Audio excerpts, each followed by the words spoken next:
Back in 2016, Prince Harry found his celebrity princess. Thank you so much. When Harry met Meghan, a fairy tale romance blossomed. I was beautifully surprised when I walked into that room and saw her, and there she was sitting there. I was like, okay, well, I really have to up my game. They were engaged after a year, and the most spectacular of royal weddings followed. The wedding was phenomenal. It was a royal wedding, but it was on a completely different level. But then it all went horribly wrong. I thought that she could, not would, but that she could be trouble. From matrimony to misery. My British friend said to me, I'm sure he's great, but you shouldn't do it because the British tabloids will destroy your life. So how did Meghan Markle lose her sparkle? A bit of breaking news tonight, and the Duke and Duchess of Sussex have announced that they are carving out what they call a new role for themselves. And how did she go from media darling to public enemy number one? The scrutiny has proved too much and palace life too stifling. We chart the meteoric rise and dramatic fall of the royal couple. She verged on the political when she was talking about women's empowerment. The royals don't do that. As their dream turned into a nightmare. I never thought that this would be easy, but I thought it would be fair. They said their goodbyes, handed back their royal titles. You've got the most recognisable members of the royal family, international superstars, if you like, suddenly announcing tonight that they're going to step back as senior members of the royals. I mean, it is quite staggering news. And jetted off to Canada. The monarchy finds itself in a moment of turmoil, flux, and a genuine crisis. We ask, Meghan, where did it all go wrong?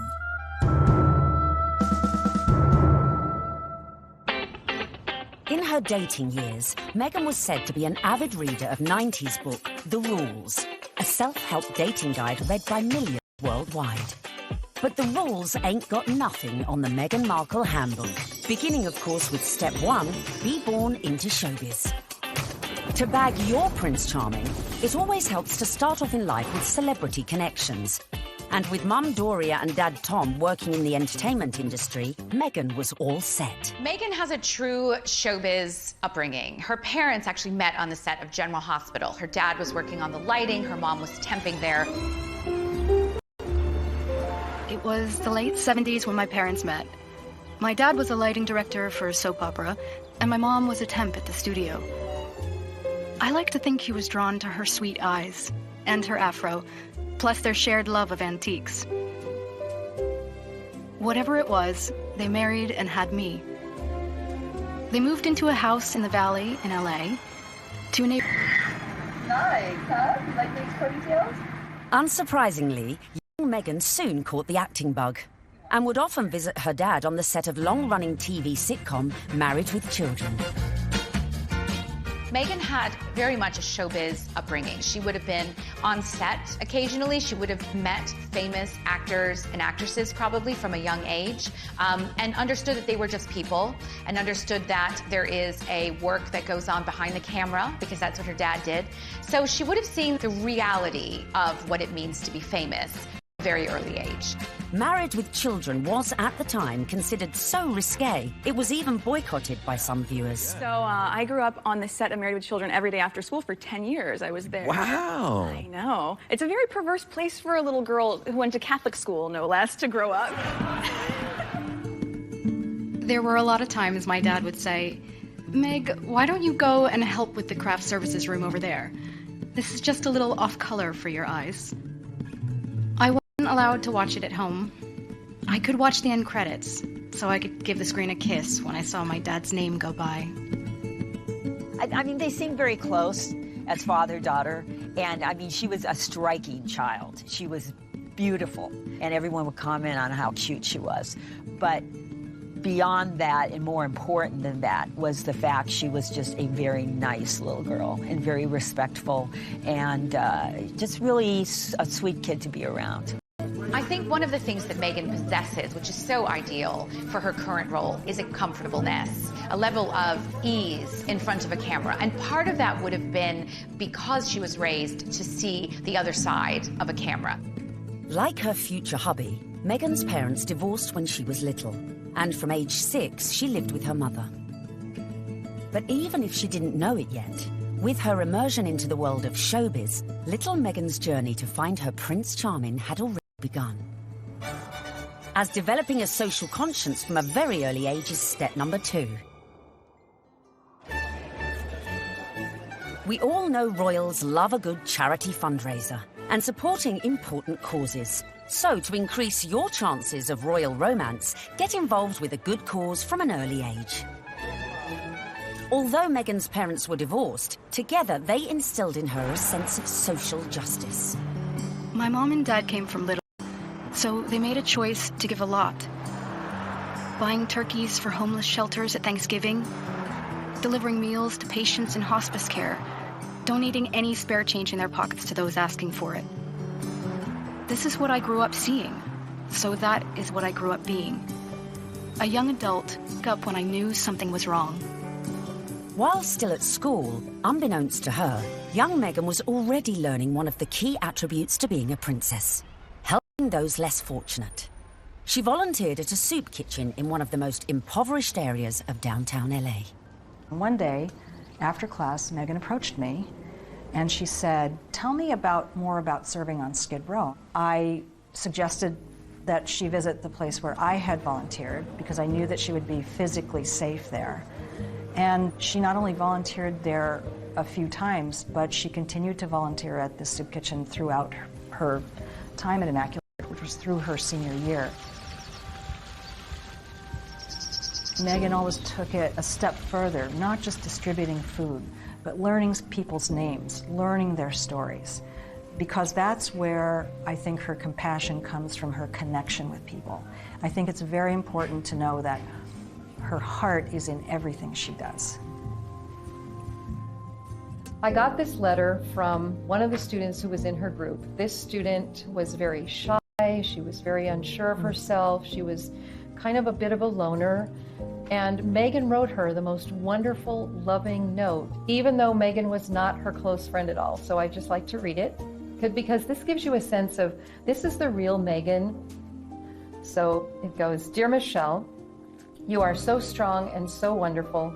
Your courage in strength in times of hardships is as admirable as your optimism and friendly nature.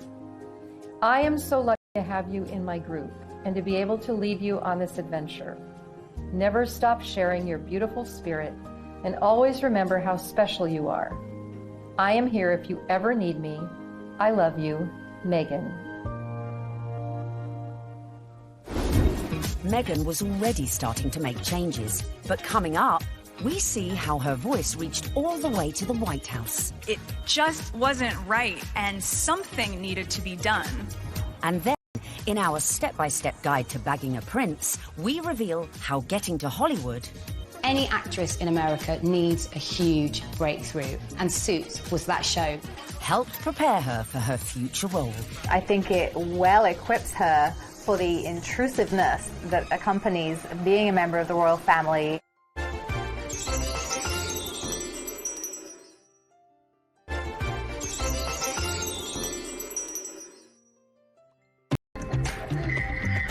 While still at school, Meghan had developed a strong social conscience. And as she grew, so too did her passion for change. Please welcome Meghan Markle. Which in 1993 took her all... That doesn't feel like enough, does it? It's just great evening. Maybe that's better. The fact that Meghan is interested in these causes, that's not new. It's not something that she's taken up after a life of celebrity, that she's suddenly found out that she needs to help people. It really started from the very beginning, when she was just a little girl. So Meghan's first foray into activism came when she was 11 years old, and she and some classmates were watching commercials and analysing them for their social studies class. The gloves are coming off. Women are fighting greasy pots and pans with Ivory Clear. The tagline said, "Women all over America are fighting greasy pots and pans." 2 boys from my class said, "Yeah, that's where women belong, in the kitchen." I remember feeling shocked and angry, and also just feeling so hurt. It just wasn't right, and something needed to be done. My name is Meghan Markle. I'm 12 years old. Last week at my school, we decided to watch the news for social studies. While flipping through the channels, we saw a commercial for the new Ivory Clear dishwashing liquid. In the commercial, they said women are battling grease, meaning only women do dishes. This infuriated Meghan, and she went home, talked to her dad about it. Her dad encouraged her to write letters to various people. Meghan wrote to Procter & Gamble, the company who made the advert, to then First Lady Hillary Clinton, and to children's current affairs show, Nick News, who sent a reporter to interview her. I don't think it's right for kids to grow up thinking these things, that just mom does everything. So I was wondering if you would be able to change your commercial to people all over America. Thank you, Meghan Markle. Incredibly, the 12-year-old's lobbying paid off. And it was roughly a month later when the soap manufacturer, Procter & Gamble, changed the commercial. The gloves are coming off. People are fighting greasy pots and pans with Ivory Clear. She had a sense that she could affect change, even though she was just one small person. She had a voice. If you see something that you don't like or offended by on television or any other place, write letters and send them to the right people, and you can really make a difference for not just yourself, but lots of other people. Propelled into the limelight at such a tender age, as an adult, Meghan's passion to effect change would burn no less brightly and push her closer to the world of her prince-to-be, to her future beau's heart. Such as becoming global ambassador for international children's charity World Vision, promoting sanitation projects in remote villages. Meghan's visits to countries like Rwanda have focused on girls and women. All of these speak to her concern for female empowerment and really wanting to make a difference that way. You'll feel really good at the end of the day knowing that you've been a part of that. I gotta get these kids home. I'm gonna go take a picture with them. We all know that charity is a huge, huge thing for Prince Harry. He's been working with various charities for years, and it's something that's really close to his heart because of how important it was to his late mother, Diana. If you wanted to impress him, doing a lot of charity work would probably go down very well. But being charitable alone might not be enough to bag a prince. So bring on step number 3. Of course, one possible way to bring yourself closer to royalty is to become a celeb. Easy, right? Meghan was a natural-born performer after all. Long before I taught Meghan, I saw her in the school plays. And she was one of those girls when she was on stage, you were drawn to watch her because she just had this charisma and this charm, and she was really good. We have a musical and a play every year, and she was certainly one of the many shining lights that we have here at Immaculate Heart. After leaving high school, Meghan's dramatic flair led her to enroll at the prestigious Northwestern University, where she studied theatre and international relations. International relations and basically showbiz. It is a perfect combination for someone who's going to be in the royal family. There's a lot of showbiz involved in the royal family, and you know, no one talks about it, but it is like being an actress. You have to be so excited to meet people, some of whom may even say something that's a bit insensitive or rude, and you have to still make small talk and still smile all the time. You get your picture taken.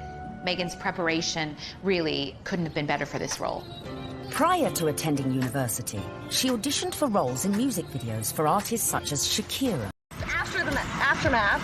This is the aftermath of the audition, and it went pretty well. We just had to dance crazily, and so I did, and it was tiring. We just all danced like wild women, and I was shaking my hair around, and so that's that. While at university, Meghan showed promise on stage, starring in a number of student movies. Back home in LA one Christmas, a friend introduced her to a manager who'd watched one of her films. He offered to find her work, in return for the success was not an easy one. A young actor, actress trying to break into the business, it is not easy. My parents had been so supportive, watching me audition, trying to make ends meet, taking all the odds and ends jobs to pay my bills. I was doing calligraphy, and I was a hostess at a restaurant, and all those things that actors do. There's so many people out here who want get into the entertainment industry. It's difficult. I had a beat-up Ford Explorer Sport that rattled like a steamboat engine in the morning. It was burning out.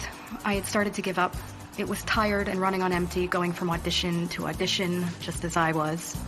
I mean, you really have to be very self-promoting, and you have to be willing to, knock on doors and be very motivated and have good self-esteem, because you get eaten alive out here. But Meghan remained determined to make it in Hollywood, despite the challenges along the way. I would drive to auditions and park at the back of the parking lot, far from the eyes of anyone who could see me unlocking the trunk and crawling into my car through its only feasible entry point. I would play it off, obviously, as though I was looking for something, reaching so deep for something that my car almost sucked me in to get it.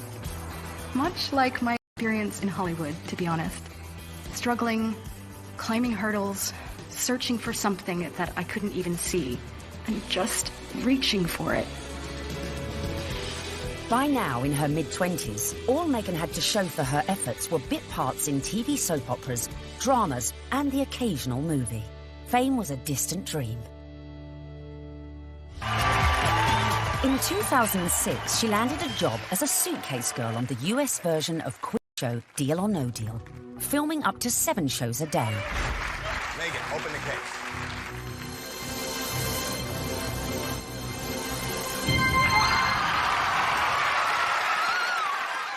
For somebody like Meghan, appearing as essentially an adornment on a game show would not be her ideal job. I'm sure she appreciated the paycheck, but she would have felt creatively unfulfilled. Just to be seen as a pair of legs or a pretty girl holding a briefcase full of cash, that's not what Meghan was after. But unfortunately, that is part of what leads to fame. You have to kind of pay your dues. You don't just start out on a show like Suits.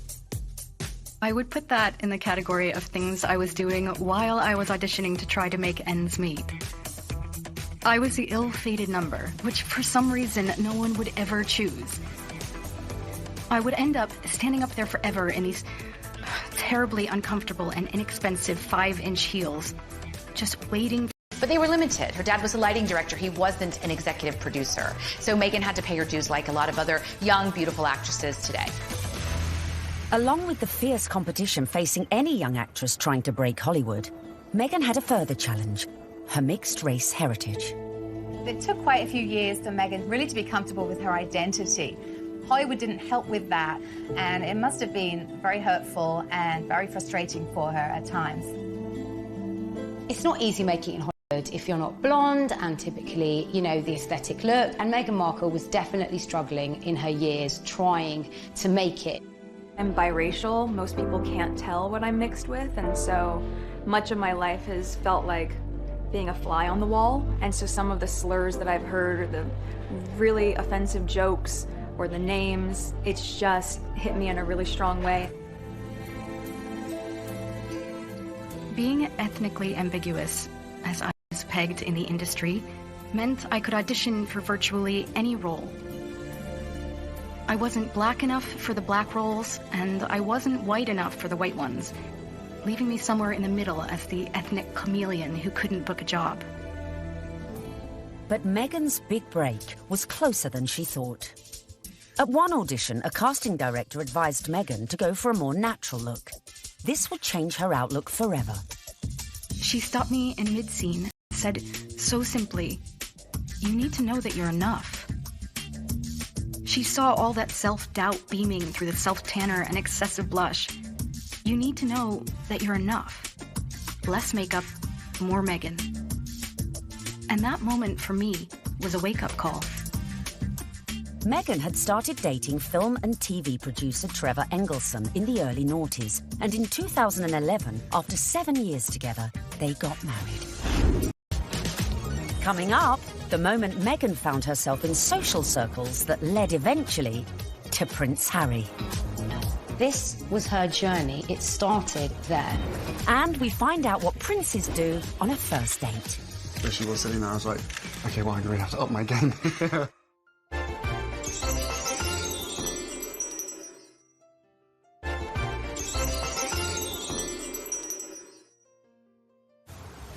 Bagging a major TV role isn't easy. But luckily for Meghan, her breakthrough was just around the corner.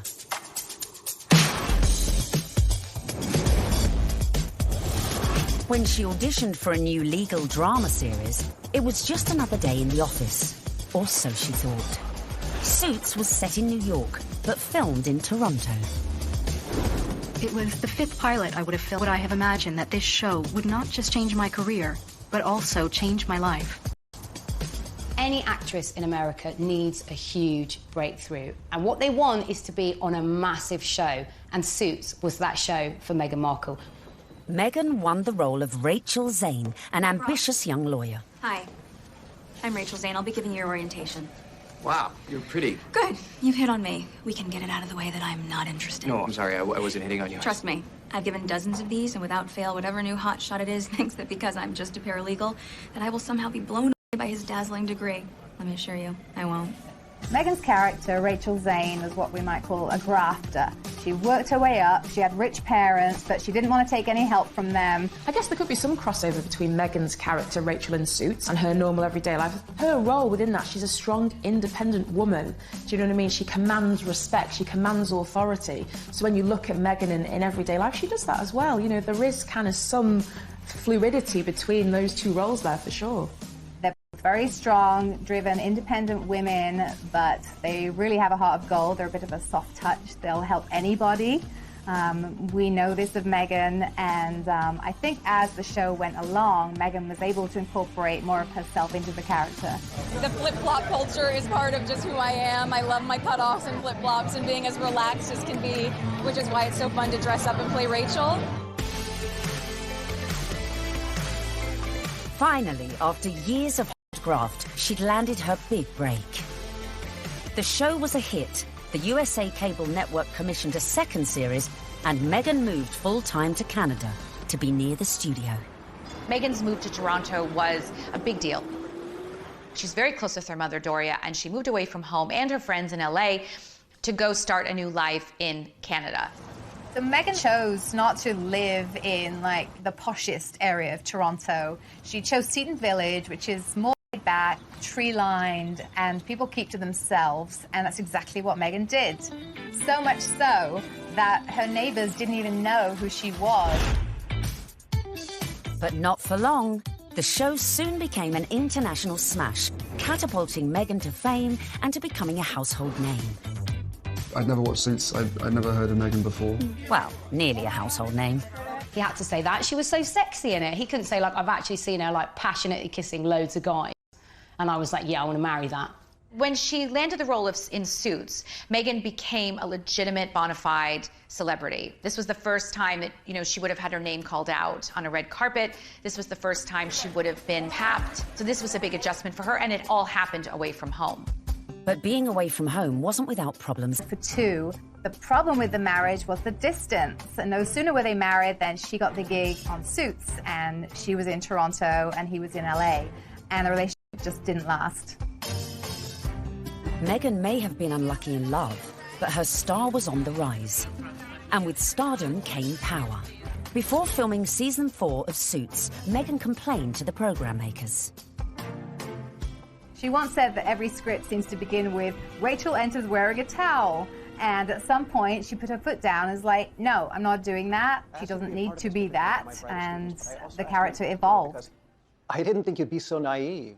Excuse me? Your job wasn't to talk to Mr. Bailey once, and after being moved by his tale of woe, tell me to jump him to the top of the pile. It was to assess his case and present evidence. And it's exactly what I'm doing here. I just left 2 boxes of textbook prosecutorial misconduct with your secretary.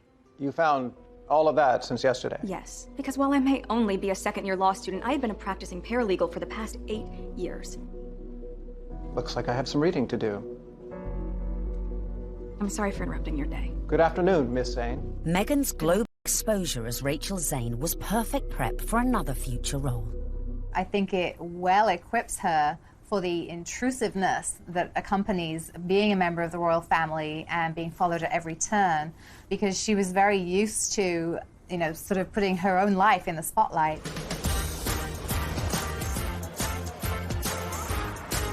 So, having been working hard on Suits and needing a well-earned break, Meghan decided to have a summer holiday in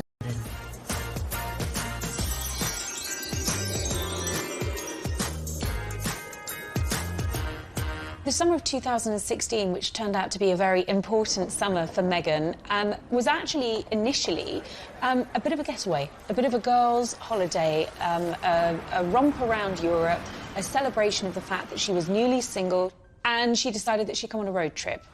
When she came to London, Meghan had a couple of girlfriends over here. Misha Nunu had opened up quite an elite circle of friends to Meghan. Among them was Violet von Westenholz, who was working for Ralph Lauren at the time as a PR, and had the opportunity to dress Meghan Markle in some outfits when she was doing some promotional work for Suits. And while they were dressing Meghan, she and Violet established quite a nice rapport, so much so that Meghan was invited into the VIP hospitality tent at Wimbledon that summer to watch her good friend Serena Williams play a game of tennis. Obviously, you go to Wimbledon and you hang out in the VVIP area. She was sitting in the royal box, pretty much. She was just close by. All the pictures have shown she's like an arm's throw away from Pippa Middleton. Is rumoured to have suggested Meghan might like her friend Harry. That's Prince Harry to you, who also just happened to be single. Amazingly, for a royal romance, it started on Instagram. And Harry had a look through Meghan's Instagram page. I was told Meghan had a look through Harry's Instagram page, and it was Violet who really had brought them together. She played matchmaker. Whoever set them up must be sitting there, literally patting themselves on the back. Can you imagine being the person that introduced them? Because it's like the best PR move ever. I didn't know much about him, and so the only thing that I had asked her when she said she wanted to set us up was, I had one question. I said, well, is he nice? Their first date is believed to be at Soho House in London. Meghan had strong ties to Soho House. She was a regular at the Toronto outpost and very good friends with Marcus Anderson, who is one of the directors of Soho House. Marcus Anderson cleared rooms and corridors so that they could meet completely in private without the risk of being spotted or photographed. I was beautifully surprised when I walked into that room and saw her, and there she was sitting there. I was like, okay, well, I'm going to have to up my game. I'm going to sit down and make sure I've got a good chat. They got to know each other over a bottle of rosé. They clicked, I was told, immediately over their joint passion for charity work, their love of philanthropic work, and there was an immediate spark. We met twice back-to-back, 2 dates in London last July. Yes. Then it was, I think, about 3, maybe 4 weeks later that I managed to persuade her to come and join me in Botswana. What happened next was the start of fairy tales, as the couple embarked on a whirlwind romance. Harry and Meghan, they were both astonished at how quickly their relationship developed and how deeply they felt for one another, almost from the get-go. I think perhaps a sign that things had gotten off to a good start and were actually really accelerating rather quickly in terms of a royal romance was when Meghan started referring to Harry as Has to her friends, and he was affectionately calling her Meg to his. Though originally worlds apart, they had much in common after all, both with divorced parents, both famous, and sharing an interest in the developing world.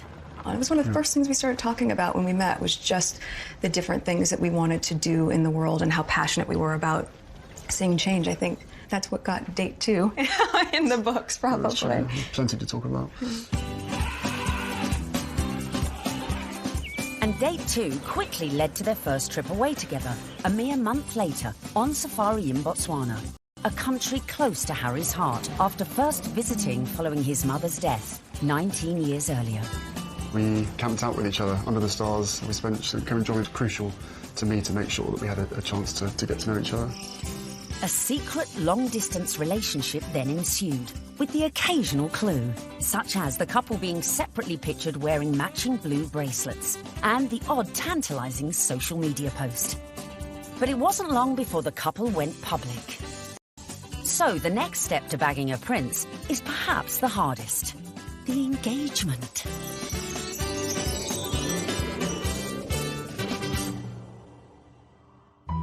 So, Has and Meg were love's young dream. But there was one little problem. Of course, they had the issue of living in separate countries. Harry based in London, living at Kensington Palace, and Meghan being in Toronto, where she was filming Suits. So, from the early stages, they knew that this relationship, if it was going to take off, was going to have its challenges.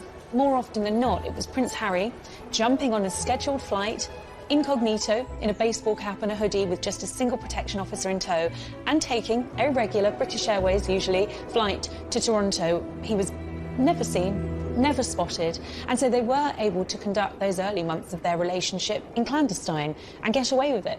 They did have this pact to see each other. That's why the long-distance relationship worked. And the other agreement they had was that they would tell as few people as possible. For Meghan, that pretty much stopped at her parents and 2 of her best friends. For Harry, he confided in his father, his brother, and 2 of his best friends. And by doing that, they really kept it in a very tight inner circle. Astonishingly, the couple managed to keep things on the down low for 3 months, until late October, when the cat, or should that be Corgi, was out of the bag, after an anonymous source leaked the story to the press. Well, I can't say much about how the story came about, apart from that the information that he was seeing Meghan came to light. And what was interesting in that circumstance, covering a story like that, is normally a name might be mentioned linked to Prince Harry and you wouldn't know who they were, and you'd have to try and research them, and you might not find very much online because they're a private individual. Of course, in Meghan's case, there was reams and reams of information about this American actress with illustrious history, not only of starring in shows like Suits, but also with this huge charitable side to her. The fact that she had been involved with the UN and everything became apparent. So really, you have a one-fact story like that, and it breaks, and the rest of Fleet Street is then playing catch-up. And it was then after the story broke that you found descending on Meghan's house, chasing after anyone that ever knew her, chasing after family members. I think both of us were totally surprised by the reaction after the first 5-6 months that we had to ourselves. Now everyone knew about their relationship, but would everyone approve? Especially Harry's inner circle of trusted friends. But they also welcomed her, and by the March of 2017, Meghan was invited to his best friend's wedding. Harry flew Meghan out to Montego Bay for the wedding of old Etonian pal Tom Inskip. She was made to feel very at home, the friends were very welcoming, and she started to actually forge friendships with these people on her own. And that's really lovely that, you know, Prince Harry at the wedding of his pal, and his pals are saying, you guys could be next down the aisle. I mean, what's better than that? They could obviously see that this is genuine. This is a real thing. Well, one of the things I was told by someone at that wedding in Jamaica was that they'd never seen Prince Harry look so happy. And in fact, at the wedding reception, there were jokes of, you two will be next. And actually, those were accurate predictions, because they were. Coming up, the royal couple-to-be's first public appearance. I don't know how many people were actually watching the wheelchair tennis match, because a lot of people were watching Harry and Meghan. And just how did Meghan's prince pop the question? I had the ring in my finger and I was like, can I give you the ring? And she was, oh yes, the ring.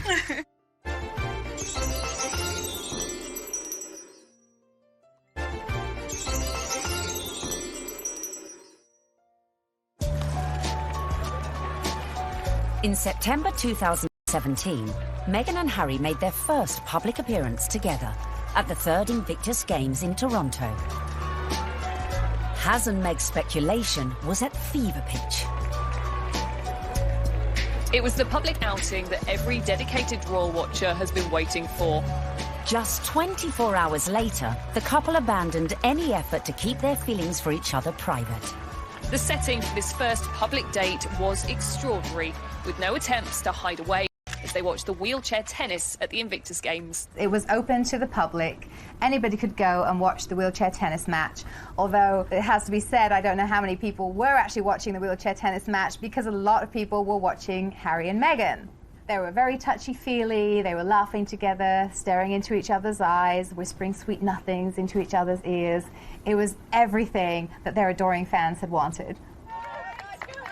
I remember when I first heard that Harry and Meghan going out, it kind of almost came from nowhere. Do you know what I mean? That the whole process was very, very quick, it seemed, in comparison to kind of conventional relationships. But, I mean, come on, this isn't, you know, a normal relationship by anyone's standards. It's, you know, a prince, you know, and a Hollywood actress.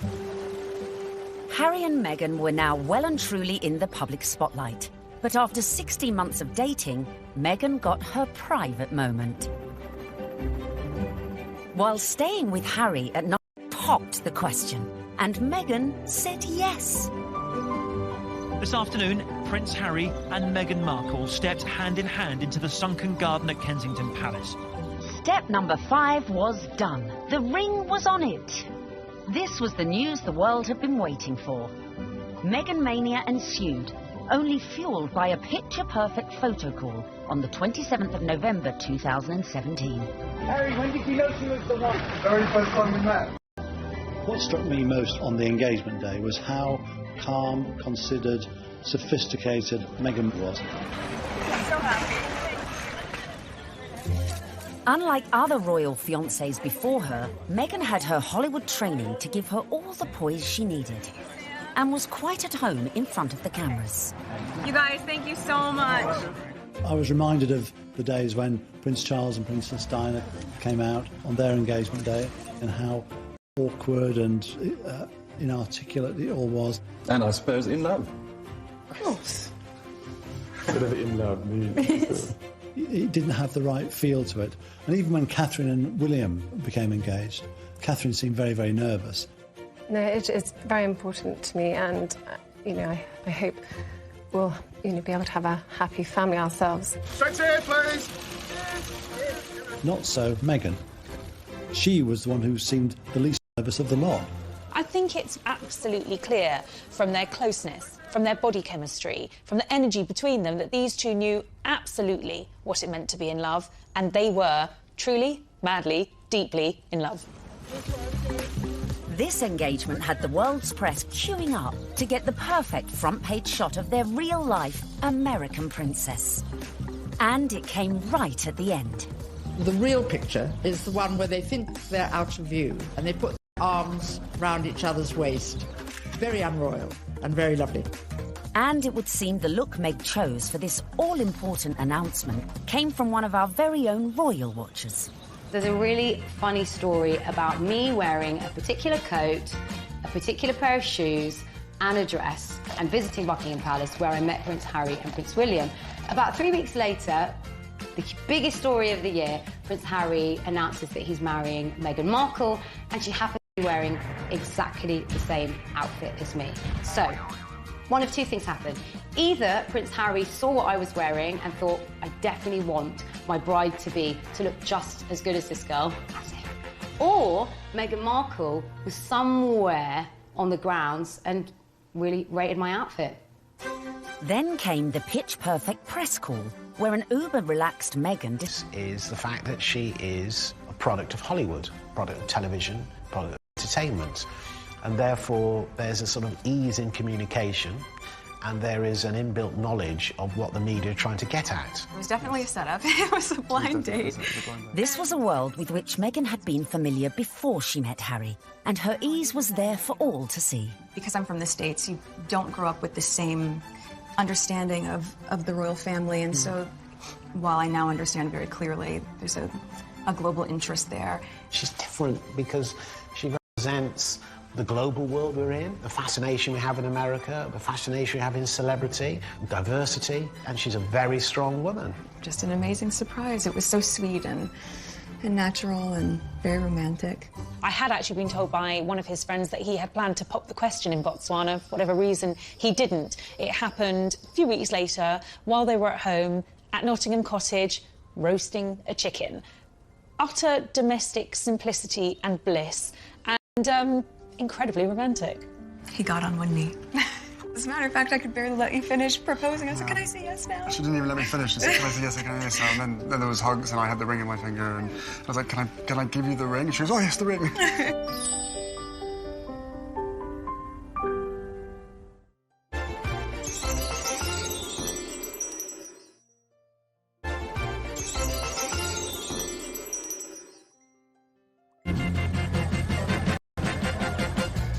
Meghan and Harry were united in their passion for change. And in the months following their engagement, Meghan had thrown herself into charity, winning the hearts of the British public. It was clear from day one that she was like a duck to water. She is absolutely natural at this, very engaging, very warm, lots of eye contact. Harry was showing off his new fiancée far and wide, and she charmed everyone from all walks of life, including those who walked on four legs. She even wore a matching coat for the occasion. You can see the American effect of Meghan Markle in every single photo call and every single walkabout. When Meghan goes on walkies with Harry, she's hugging people. In Nottingham, the couple visited charities that were close to Harry's mother's heart. You could see the pride in Prince Harry. I mean, it was a joy to watch. While back in London, a visit to Brixton brought Meghan even closer to the community. Believe it or not, everyone is listening, and I'm in the same room as the royal couple right now. They actually shook my hand. I didn't expect that. I thought, you know, it would just be a distance. They were pretty cool. It was a real nice, good, feel-good factor. They should come more often. They really should.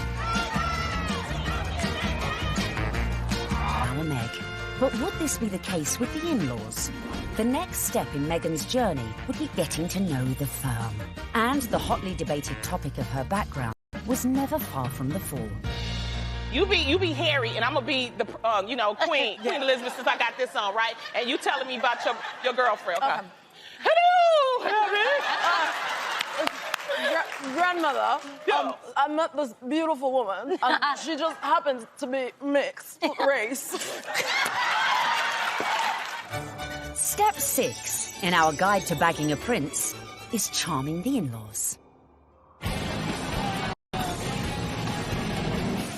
One of the things I found really amazing when I was charting this story was just how warmly welcomed Meghan had been into the royal fold right from the early stages. The early meetings with William and Kate and Charles and Camilla, they were very welcoming.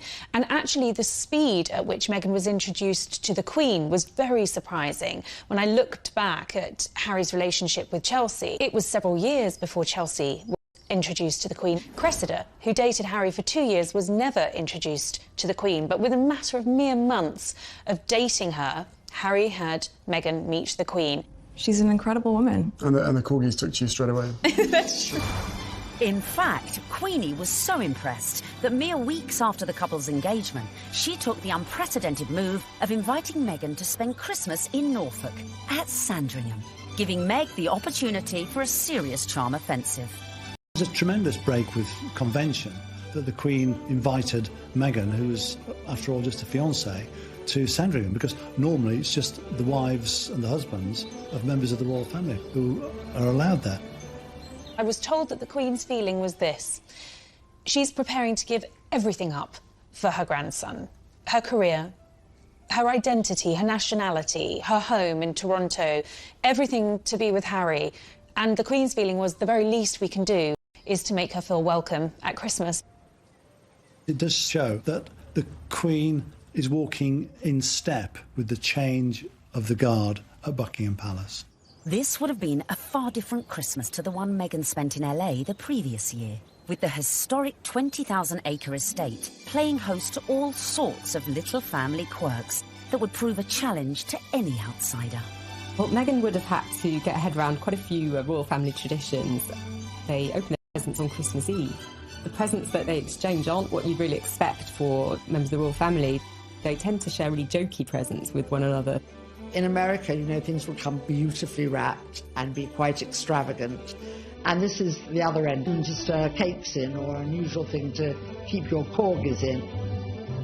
Meghan would have to embrace all these funny little customs, and clearly she did.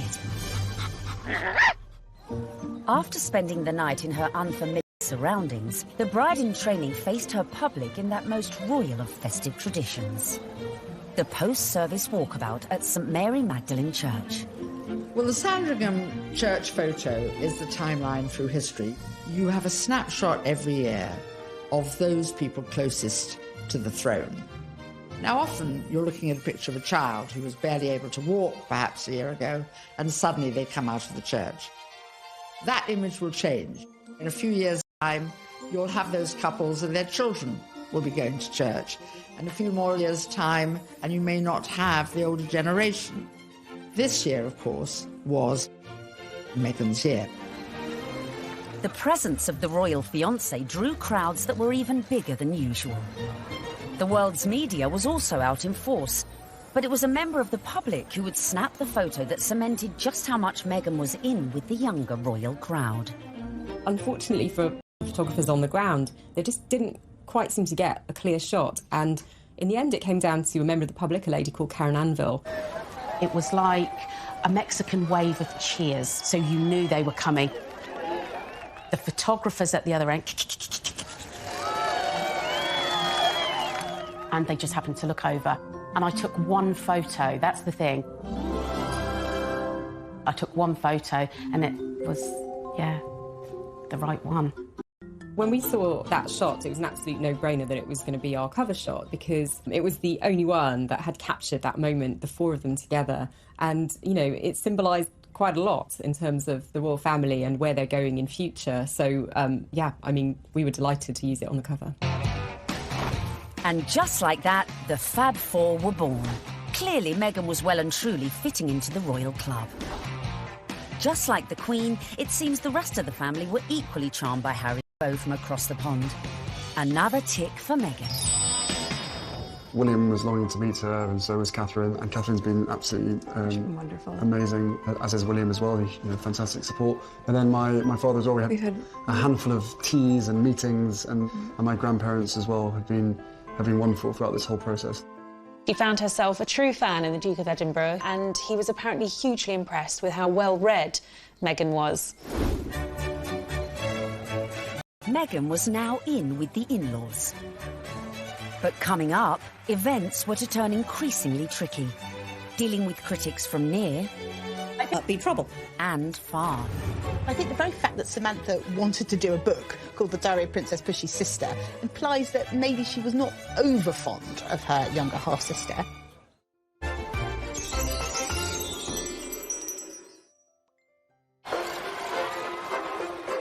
Meghan was proved popular with the in-laws, the friends, and was now conquering the British public. But what to do when you find out not everyone likes you? I don't know about this Meghan Markle. Yeah, she's too confident and self-assured. You see what I mean? This water feature's shit, isn't it? Yeah. Oh my God, I thought I was doing so well.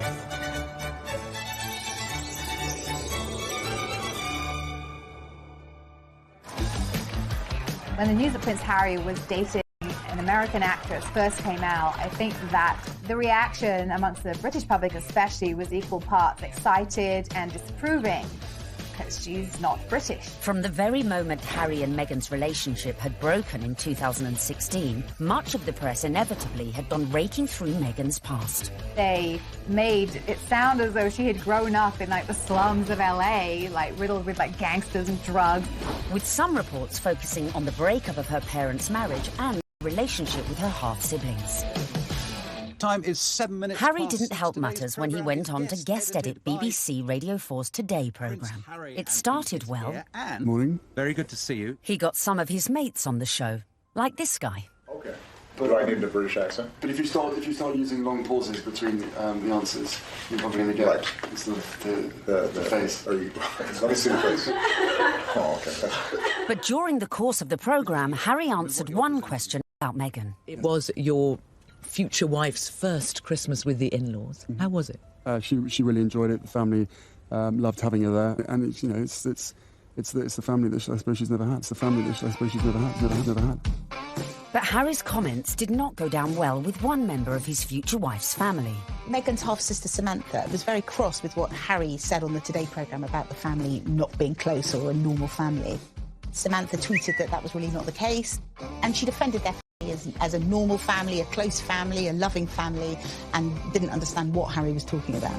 And that wasn't the last we'd hear of Samantha, who went on to threaten publication of a tell-all book called Diary of Princess Pushy's Sister. I think the very fact that Samantha wanted to do a book called The Diary of Princess Pushy's Sister implies that maybe she was not over fond of her younger half-sister and maybe is a little conflicted about Meghan's success. There's no bigger media vulture with this wedding than you, is there, Miss Markle?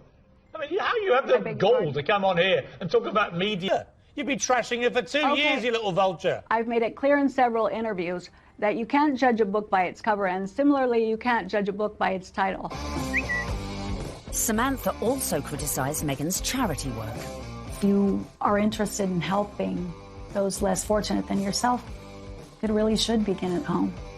Could all this bad publicity derail the wedding?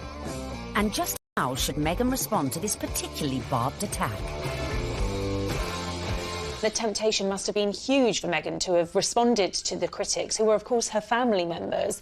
She kept a dignified silence. I mean, you've got to feel for Meghan. What would you do if your family were being an absolute nightmare?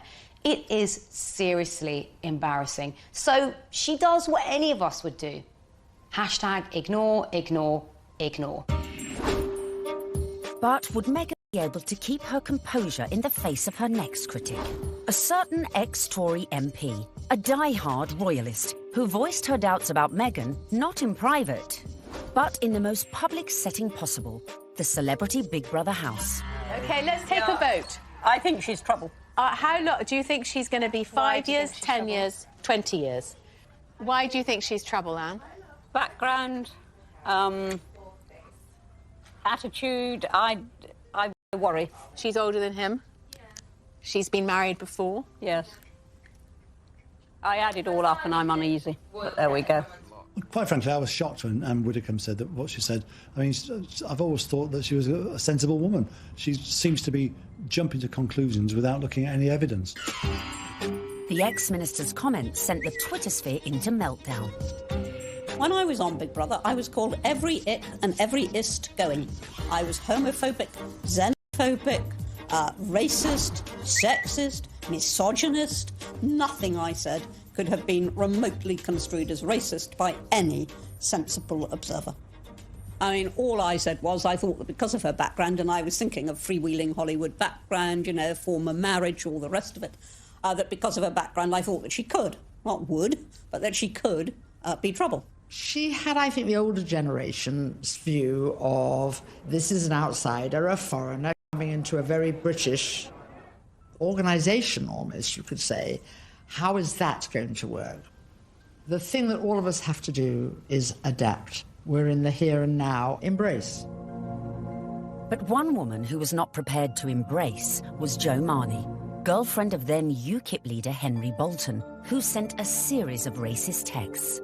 Even then, Meghan kept quiet.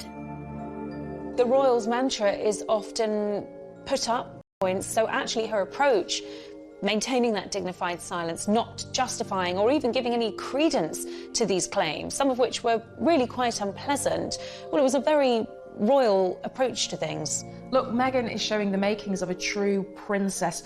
You've got to have that decorum. You've got to, on some occasions, actually, you know, keep silent and pick your battles. Even more flack came Meghan's way when she took to the stage with her potential prince, his brother and Kate at the Royal Foundation in February 2018. People say, well, you're helping women find their voices. And I fundamentally disagree with that because women don't need to find a voice. They have a voice. They need to feel empowered to use it. And people need to be encouraged to listen. And I think there is no better time than to really continue to shine a light on women feeling empowered and people really helping to support them. She verged on the political when she was talking about women's empowerment, and it was all a bit Me Too-ish. The royals don't do that. And indeed, the day that the royals start engaging in political causes is the day you get a lot of controversy. There is a very good reason why the royals stay off politics, and it's to avoid precisely that. Not everyone shared Anne's view. It's refreshing because she isn't saying things that are incredibly controversial that we actually wouldn't stand by or back or believe in. These are really important points, important issues that she's raising, especially when she's touching on feminism. But was Meghan risking her relationship with the royals and the public? She's clever. She's using her voice in a good way, and she has actually been backed by the palace. But still the criticism came, and the palace had to release a statement defending her. Was this one step too far? This is the first time that we've heard anyone associated with the royal family talking about those campaigns. The Kensington Palace stressed it would have been impossible for Meghan to talk about issues surrounding female empowerment without talking about those campaigns. Well, I think that by touching on the Me Too campaign, Meghan probably knew that there was going to be some kickback, and indeed there was. But actually, she got far more people saying, this is great, this is what the royal family needs to be doing more of. Phew. Looked like Meghan had found just the right balance to please the palace, her people, and most importantly, her prince. So, next step in our guide, embrace your prince's religion. She signed up to the Church of England, of which the Queen is supreme governor. And exactly 100 days after her engagement announcement, Meghan was baptised in the chapel of St James's Palace by the Archbishop of Canterbury. It was very special. It was beautiful. Though she had attended a Catholic school in LA, Meg had a Protestant background. Her father was a member of the Episcopal Church of the United States. It would not have been an enormous step, to get baptised, but it was a big step in a way. But I think out of deference to the Queen and to her very strong faith, it sort of tidied things up, and it augurs well for the future because she will have to attend many, services in Church of England cathedrals. Coming up, Meghan's headed ever nearer to that chapel of love, but the journey would become increasingly problematic. With a guest list to organise... Have you got an invite to the royal wedding? Have I? Yeah. Not that I know. And dramas coming thick and fast from her very own family. All of a sudden, his health isn't good, and he can't come to the wedding. Dun, dun, dun!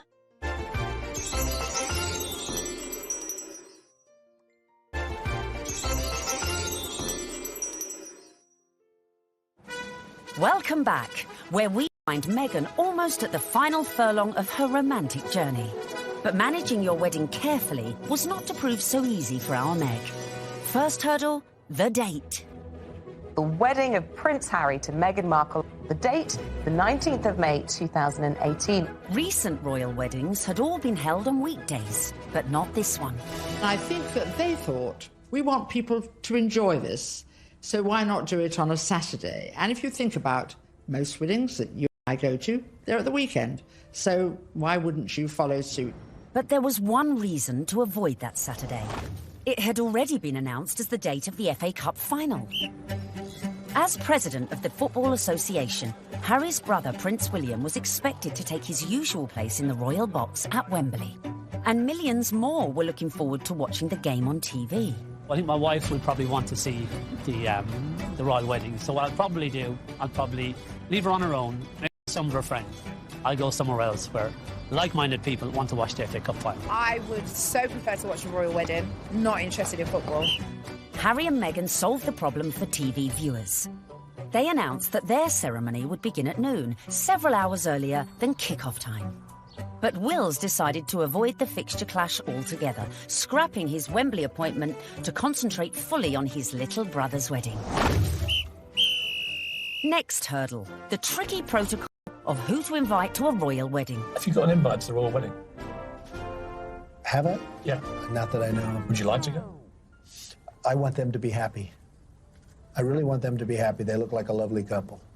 Meghan Markle did say you were a divisive misogynist. Well, I still hope they're happy. It was a source of quite a lot of amusement, him. So Donald Trump is mad because Prince Harry didn't invite him to the wedding, to the royal wedding over there in England.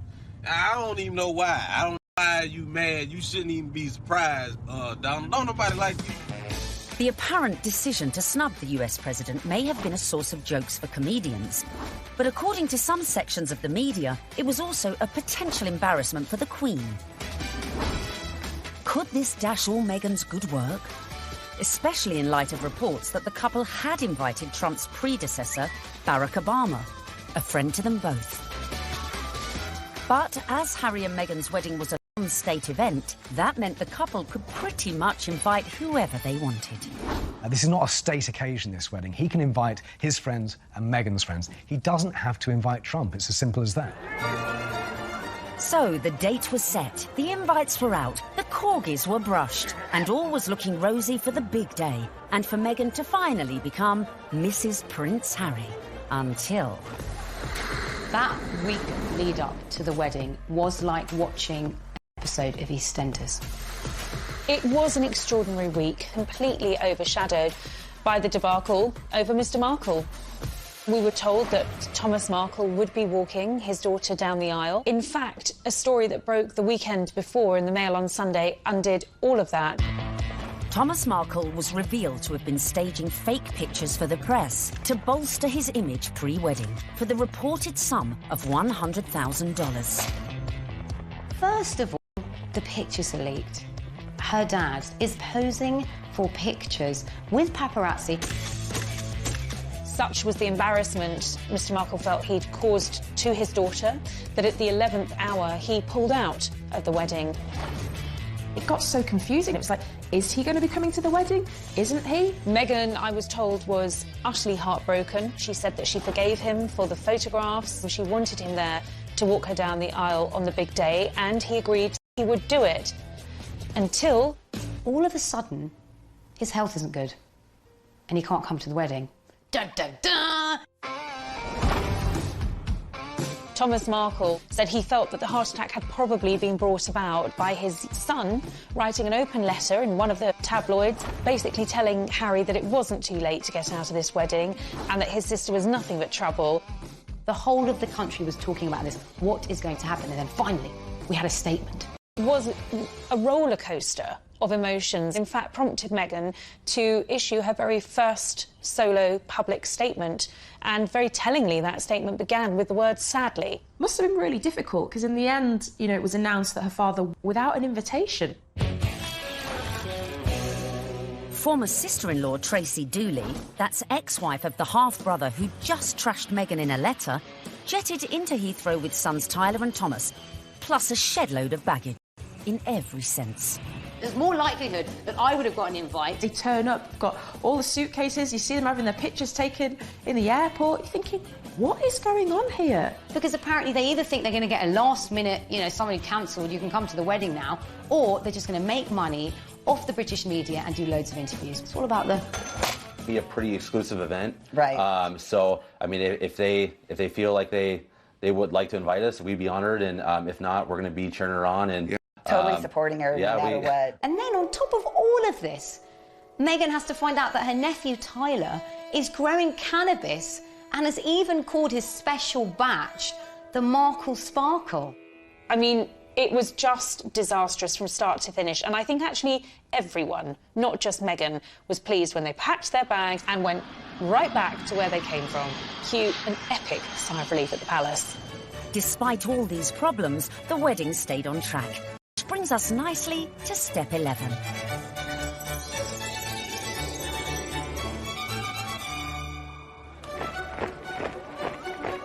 Finally, on the 19th of May 2018, less than 2 years after Harry and Meghan's very first date in Soho House, the day we'd all been waiting for. The world tuned in for the fairy tale wedding of the century. Let's face it, if you're marrying a prince, you may as well pull out all the stops. Meghan and Harry really did have the ultimate fairy tale wedding. You know, they didn't choose St. Paul's Cathedral, where, of course, we saw Charles and Diana wed. They didn't choose Westminster Abbey, like William and Kate. They chose Windsor, which is a lot smaller and feels a lot more private. I was there at the wedding on the day, and Windsor felt like literally a fairy tale come to life. Everything was magical. And as the 600 guests drifted in, it was a veritable who's who of the world's A-listers, from music, film, and sport. I think this was the very first really modern royal wedding that we've ever seen, and it was a true marriage of Hollywood royalty with British royalty. Oprah Winfrey, Idris Elba, George Clooney and Amal, and a cast of Suits. You had Hollywood stars mingling with British aristocracy. It was extraordinary to see. By the time HRH arrived, the atmosphere at Windsor was electric, with 200 representatives from the Prince's charities among the 2,640 cheering envoys, included Princess Charlotte and Prince George, plus the children of some of her closest friends.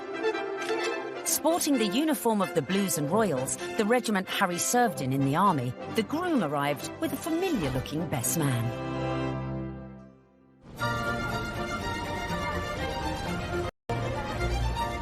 Right on cue, Meghan arrived with Mum Doria in the Queen's Rolls-Royce Phantom 4.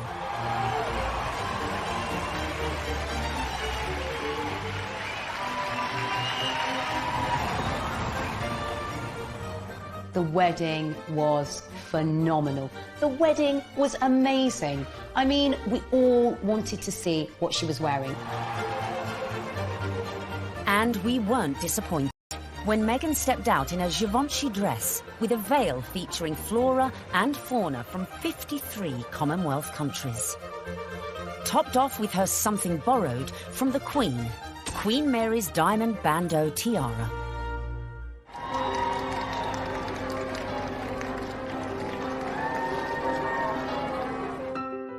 But with an absent father, who would walk Meghan down the aisle? Prince Charles rises to the occasion. Prince Charles walks her down the aisle. It's amazing. Hashtag the power of love. Hashtag love survives. When you saw it on the day, it felt like the right thing to do. It was a wonderful way of Charles saying, welcome to the family, and actually of Meghan showing the world just how close she already is to her father-in-law. Meghan had successfully won over her in-laws, and here it was on display for all the world to see.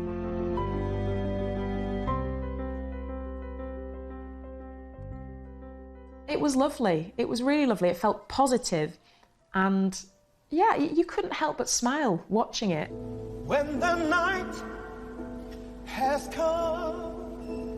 So, not only had Meghan married a prince, but she had ensured that their wedding would be one that the British public would never forget. And neither would the 60 million who tuned in from around the globe. No, I won't be afraid. It wasn't your typical royal wedding. We had been told by courtiers to expect some surprises, but I don't think anyone expected quite what we saw, listening to that incredible gospel choir, which was a beautiful touch and a wonderful nod to Meghan's dual heritage. Stand by me. Stand by me. Inside, you've got the gospel choir, you know, raising the roof with the music. You've got the reverend. Was one of the stars, one of the unexpected stars of the day. I don't think anyone was expecting his sermon. I certainly don't think the royal family were expecting his sermon, because the look of surprise, and I might say bemusement and bewilderment on some of their faces seemed to suggest that they were quite taken aback. We must discover the power of love, the redemptive power of love. And when we do that, we will make of this old world a new world. He started speaking. He just had everybody on the edge of their seats, whether you were there or you were watching it on the television. The room felt alive. I don't think St George's Chapel has ever heard such an effusive address, or heard Martin Luther King quoted in that way. There's power in love. Don't underestimate it. Don't even over-sentimentalize it. There's power in love. You know, there is power in love, and if we hadn't heard it once, it was drilled into us, so we knew that by the end of his sermon. Well, there's power in love. Her family weren't there. It was just her mother. But her story, her African-American heritage, that was all beautifully reflected in the ceremony and in the day itself. All these things that are really very Meghan just made you realise how much more the world is coming together. It was poignant, powerful stuff. Meghan, I give you this ring. Meghan, I give you this ring. As a sign of our marriage. As a sign of our marriage. By the joining of hands and by the giving and receiving of rings. I therefore proclaim that they are husband and wife. She'd done it. She'd got the ring and she'd married her prince. Watching that wedding, you know, even if you're not a royalist and you're not a romantic, you really couldn't help but be taken in by it, because it was two people that actually seemed like they were really in love, which on any level is just so nice to see.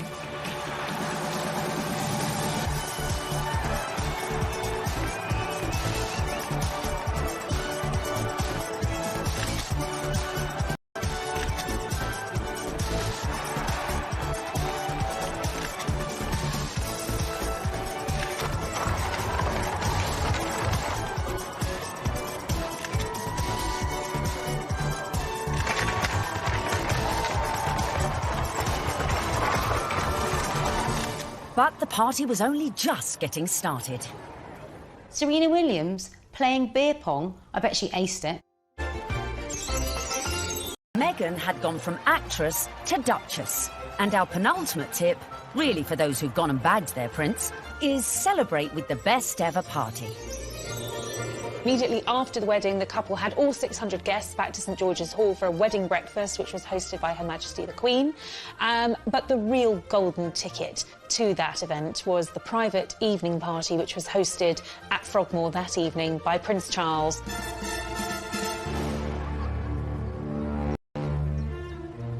We saw, of course, Meghan's dress for the after party, which was by Stella McCartney. She looked glamorous. Harry looked like James Bond walking out of the palace to get into their vintage Jaguar. This was a very modern, sexy, gorgeous couple. We saw the couple speed away in that beautiful blue E-Type Jaguar. Meghan resplendent, it has to be said. Harry looking more James Bond than Prince Harry.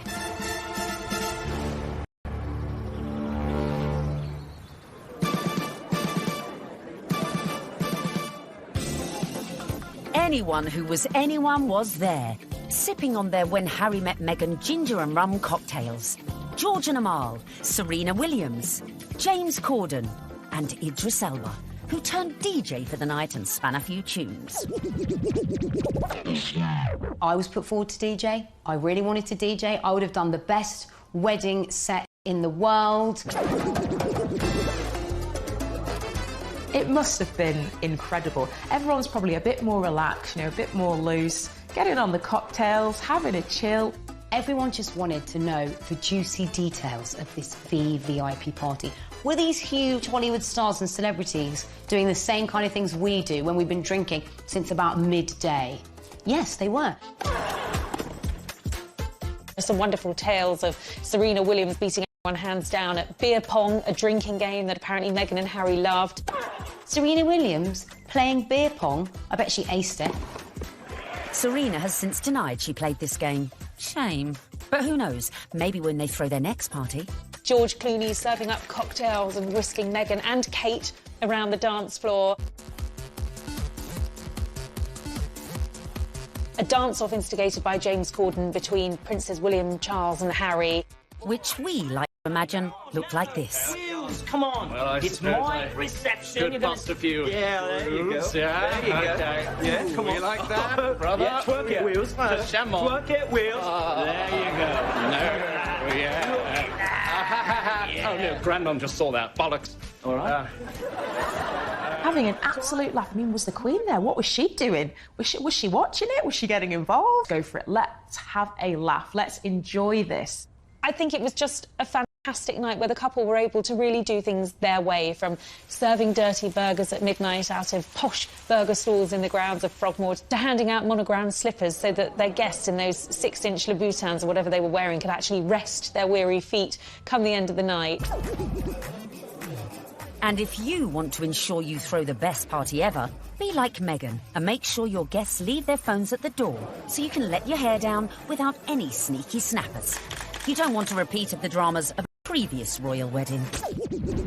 10 years earlier, the same venue had hosted the wedding reception of Harry's cousin, Peter Phillips, and his wife, Autumn Kelly, who provoked a scandal when, unbeknownst to most of the guests, they sold photos of the private bash to Hello magazine for £500,000. Generally, what happens in the private do's stays in the private do's. There are no cameras there, or none of our cameras are there. So what happened with Peter and Autumn's wedding is controversial and unusual. The junior royals host a wedding ceremony, which is where there's supposed to be the private situation, the most private the royals are ever in, inside their own home, for goodness sake. And they thought this was just photographers at a wedding and happily posed and grinned away.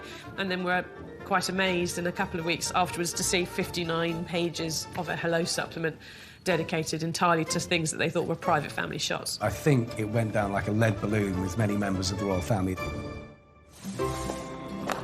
Luckily, Harry and Meghan's wedding reception went off without a hitch, but with a bang.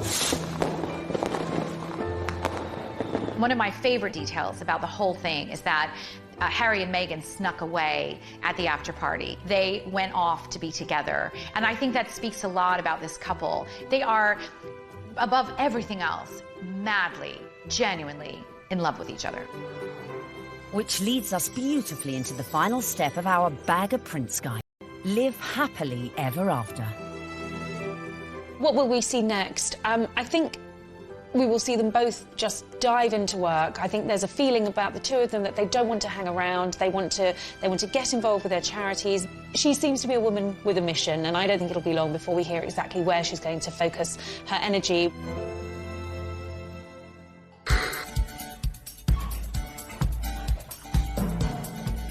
So there you have it. From being born into showbiz, to getting famous, to moving countries. Making moves in royal circles, charming the in-laws, and staying silent in the face of criticism. Meghan Markle might not have set out to bag a prince, but follow her lead, and maybe you could do it too. It was the ultimate her journey from the leafy suburbs of LA to Toronto to Kensington Palace to St George's Chapel has been a monumental, epic and frankly incredible story. It's so nice to meet you. She's a modern woman. This is how we all live, you know, from mixed race families, you know, interracial marriages, coming from different countries. That is what society is about now. The fact that she's unusual for the royal family, I think the fact that she comes from a different country, a different background, it's just a plus. She is very much a breath of fresh air. She's incredibly focused. She's incredibly driven. Women don't need to find a voice. They have a voice. They need to feel empowered to use it, and people need to be encouraged to listen. She's got the biggest platform, she's got huge ideas, and she is changing the game in a very cool way. And she makes Prince Harry happy, and so he now has that partner that he said he always wanted to share the load with. And in Meghan Markle, he found it. If this were a movie script, you would say that Meghan completes him.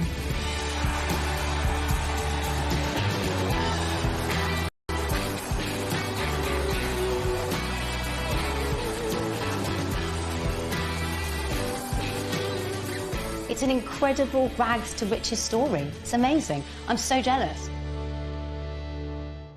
But no one's jealous now, because what started as a fairy tale soon became a nightmare. Firstly, the couple went to war with the press, incensed by criticism, like her flaunting her baby bump. And then they launched a legal battle against the Mail on Sunday, after they published a handwritten letter Meghan had sent to her estranged father. When I first met my now husband, my friends were really happy because I was so happy, but my British friends said to me, I'm sure he's great, but you shouldn't do it because the British tabloids will destroy your life. Next, Harry and Meghan got flack for spending nearly £2.5 million of public money upgrading their official residence, Frogmore Cottage. They have no plans to give up their royal home here in Windsor. It's called Frogmore Cottage, although in truth it's more of a mansion after a £2.5 million facelift paid for by taxpayers. Their son Archie was born in May 2019, and the first signs of a royal rift were spotted when he was not given a title, instead being referred to as just Master. More press criticism followed when the couple decided to use a private jet to take them on holiday. Finally, the bombshell. The couple stepped back from their royal duties, handing over their titles and jetting off to Canada, as Harry explained at this after-dinner speech. The decision that I have made for my wife and I to step back in years of challenges. And I know I haven't always got it right, but as far as this goes, there really was no other option. You've got the most recognisable members of the royal family, international superstars, if you like, suddenly announcing tonight that they're going to step back as senior members of the royals. I mean, it is quite staggering news. Harry and Meghan have gone from the wedding of the decade to leaving the UK and the royal family behind in just under 2 years, with Meghan making her very last public appearance here at the Commonwealth Day service. How could such a fairy tale descend into such misery and acrimony in such a short space of time? I never thought that this would be easy, but I thought it would be fair. Who could have imagined that what started so well could all go so horribly wrong?